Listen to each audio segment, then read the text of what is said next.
KPU Kabupaten Badung mulai merakit ribuan kotak suara. Perakitan lebih awal ini berfungsi untuk mendata jika ada kotak suara yang rusak. Komisi Pemilihan Umum Kabupaten Badung sejak Senin lalu mulai melakukan perakitan kotak suara. Berbeda dengan kotak suara sebelumnya, kotak suara berbahan dasar karton ini proses perakitannya lebih mudah dan hanya membutuhkan waktu sekitar 2 hingga 3 menit untuk satu kotak suara.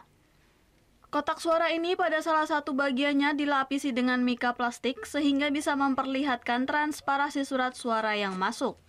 Sekitar 6.866 kotak suara berbahan dasar karton ini dipastikan akan rampung dalam sepekan ini.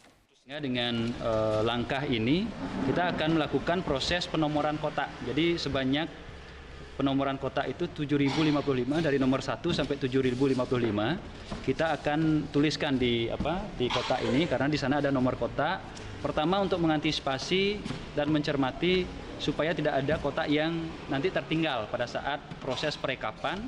Usai tanggal 17 April dihitung di masing-masing TPS. Kita memastikan, jadi kita sudah punya data nomor kotak sekian dari sekian itu ada di desa berapa, ada di desa mana. Dengan proses perakitan kotak suara lebih awal ini, pihaknya bisa mendata kotak suara yang rusak sehingga bisa segera melaporkan kerusakan tersebut.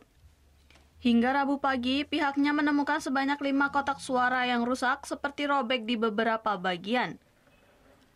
KPU Badung sendiri masih kekurangan kotak suara sebanyak 2.560 buah kotak suara dari total sebanyak 7.361 kotak suara yang dibutuhkan.